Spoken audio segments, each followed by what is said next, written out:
ഈ 3 സ്വഭാവങ്ങൾ നിങ്ങൾക്കുണ്ടെങ്കിൽ നിങ്ങൾ ജീവിതത്തിൽ വളരെ ഭംഗിയായി കബളിപ്പിക്കപ്പെടുന്നതിനുള്ള സാധ്യതയുണ്ട് ഇന്നല്ലെങ്കിൽ നാളെ. മനുഷ്യൻ ദൈവമല്ല, ദൈവമാകാനും കഴിയില്ല. കുറുക്കുവഴികൾ തേടുന്ന നമ്മുടെ മനസ്സാണ് മനുഷ്യനെ പിടിച്ച് ദൈവമാക്കുന്നത്. ധാരാളം ആളുകൾ കബളിപ്പിക്കപ്പെട്ടിട്ടും അറസ്റ്റ് ചെയ്യപ്പെട്ടിട്ടും വീണ്ടും നമ്മൾ ഇവരുടെ പുറകെ പോകുന്നത് നമ്മുടെ ഈ മനസ്ഥിതി കൊണ്ടാണ്. ജീവിതത്തിലെ ഏറ്റവും വലിയ ട്രാപ്പാണ് എളുപ്പത്തിൽ പണം ഉണ്ടാക്കുന്നതിനുള്ള വിളി. ആട്, മാഞ്ചിയം, തേക്ക്, ഇമെയിലുകൾ, ഫോൺ കോളുകൾ. ഈസി മണിക്ക് പുറകെ പോകുന്നവരാണ് നിങ്ങളെങ്കിൽ ഇതിൻ്റെയൊക്കെ പുതിയ വേർഷനുകൾ നിങ്ങളെയും കാത്തിരിപ്പുണ്ട്.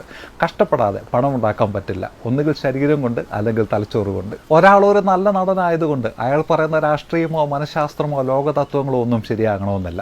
നല്ല പാട്ടുകാരനായതുകൊണ്ടോ കാണാൻ സുന്ദരനായതുകൊണ്ടോ അയാൾ നല്ല മനുഷ്യനാകണമെന്നുമില്ല. അന്ധമായ താരാരാധന ജീവിതത്തെ പറ്റിയുള്ള നിങ്ങളുടെ കാഴ്ചപ്പാടുകളെയും പ്രയോറിറ്റികളെയും ഒക്കെ മാറ്റിമറിച്ചേക്കാം. വിശ്വാസവും ആരാധനയും ആഗ്രഹങ്ങളും ഒന്നും ശരിയല്ല എന്നല്ല പറയുന്നത്. പക്ഷേ ഇതൊക്കെ നിങ്ങളുടെ കോമൺ സെൻസിന് മുകളിൽ പോയി കഴിഞ്ഞാൽ അതിന് പിന്നെ പറയുന്ന പേര് മണ്ടത്തരങ്ങളെന്നാണ്.